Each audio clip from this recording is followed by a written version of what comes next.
no idea, but I'm doing it. Know everything about the product that you're selling. Hey guys, hope you are super awesome.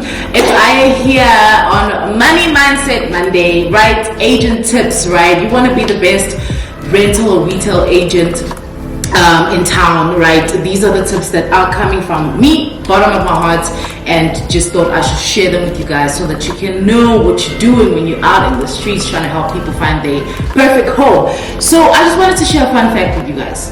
Did you know that moving is rated one of the highest stress levels, like losing a loved one? I don't know if you guys knew that, but when I heard that, I was like, damn, I need to make sure that when somebody inquires with me as an agent looking for a place, I really need to make it the most simplest, most easiest, most stress-free process they can ever go through in their life, because get stress, right?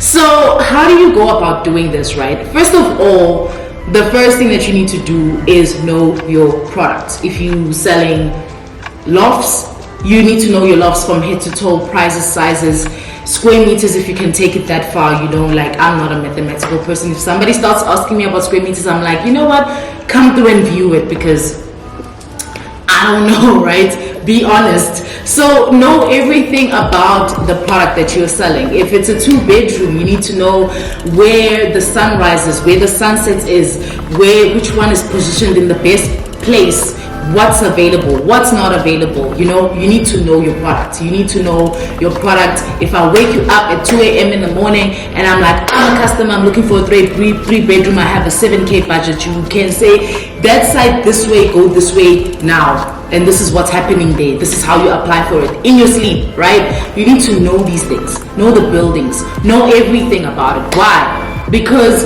immediately when somebody inquires for you or from you, they are looking for professional advice. Imagine you are wanting to buy a shoe, right? And you're walking into a shop and you're like, I'm looking for a shoe, I have an event, so and so, maybe like it's my sister's wedding, and I'm looking for like a black nice shoe to go with my dress. And the person is like, I don't know anything about any black shoes in the shop. And you're in the shop and they're supposed to assist you with finding a black shoe in the shop. How are you gonna walk out, right? You're gonna be like, okay, this person clearly doesn't know their business, and you're just gonna walk out and find somebody who can assist you, right? So it's the same thing. You need to know what you're talking about. When somebody says, I have a budget of so and so and I am looking for a 2-bedroom, you need to be able to say, listen, your budget doesn't fit, can you increase your budget? Or for that budget that you have, you can have a 2-bedroom instead of a 1-bedroom. You know, you need to know your product, right? That's the first thing. The second thing, once you've covered knowing your product, and it takes a couple of days. I know when I started being an agent, it took me a week to learn the buildings that I was in. I literally walked from building to building, studied the buildings, which side is which side, which numbers, odd numbers this side, even numbers this side. Like, you need to know those things, because when a person says, I want a room facing north, you need to know where's north and where's south and where's east and where's west, right? You can't just take a person for a viewing and then it's facing west and they said they wanted something facing north, right? You need to know these things, right? So take the time. I know when you're starting out, it sounds like, oh my gosh, I want to make money, time is going, but you're not going to make the money if you're not professional enough to know your product, right? So that's the first thing. Once you know your product, then it's all about the experience of the client, right? If somebody calls you, or maybe you get a lead and you call them and you are absolutely not excited about what you're talking about, do you think they're going to buy from you? Like, hi, how you doing? This is Amanda from so and so property. Like, nobody's going to buy anything from you. You need to be excited about your product before they even excited. So here's something I learned about energy, right? We are spiritual beings.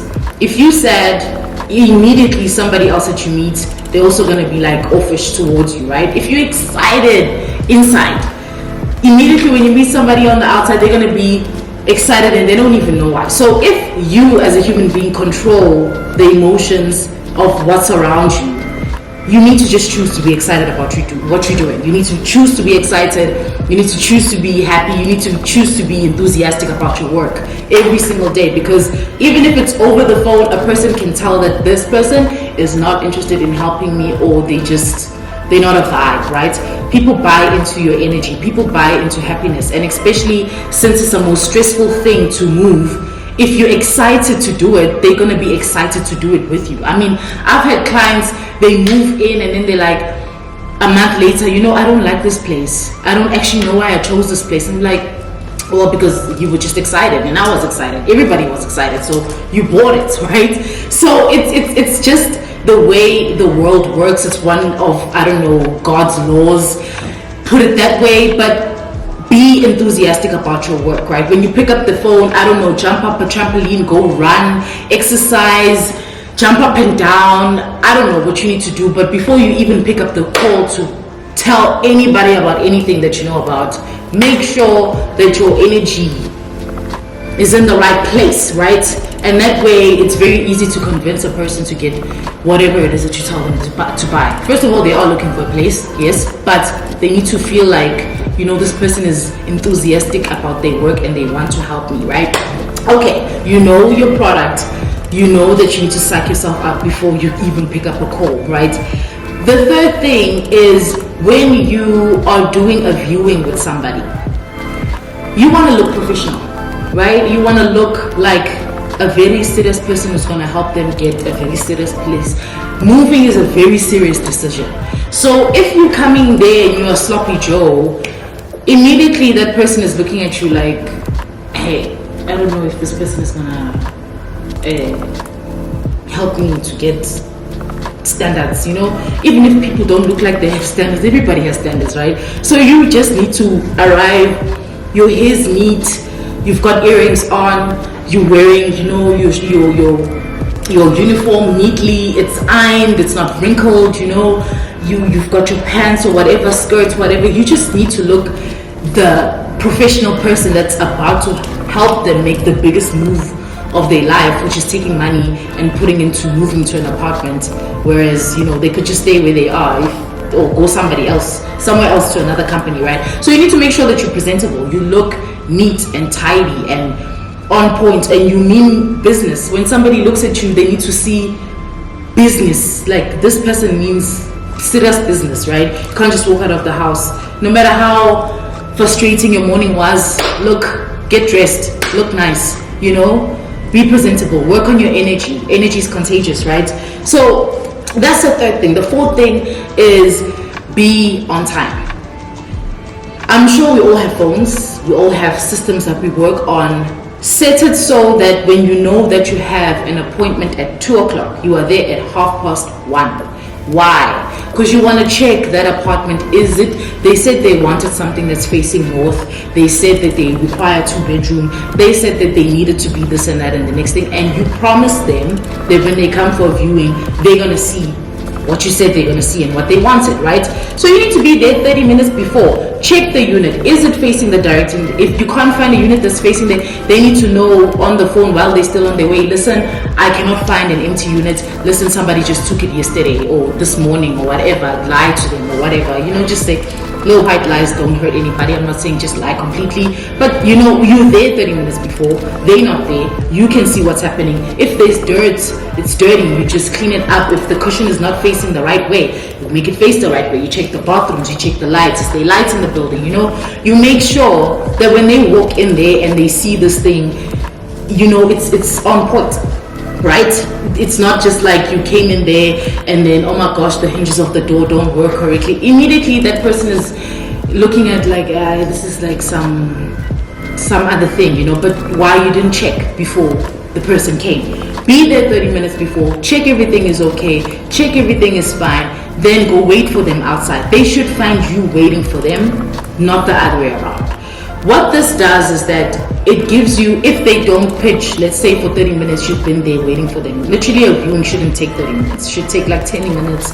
You've shown a person the unit, they've seen the features of the building. In 15 minutes max you are done. 20 if you're pushing it, because you're trying to create that rapport. But if a person is not there in 30 minutes, you have the upper ground to say, I have another appointment right now, and if they're there 30 minutes ago, they can literally wait for you, right? But then now, if you are late and they early, and then you're arriving late, you can't have that communication with them. Maybe another client is now coming impromptu. You can have these excuses to say, now I need to see somebody else quickly, and then I come back to you because now you are there early, and then they knew that you were waiting for them for such a long time. They will understand. They will literally not even work with another agent because they have the guilt of, I need you late. Even if another agent comes to them and says, no, I can help you, they'll be like, no, I'm waiting for Ayanda, because they know that they are the ones that late. It's not the other way around, right?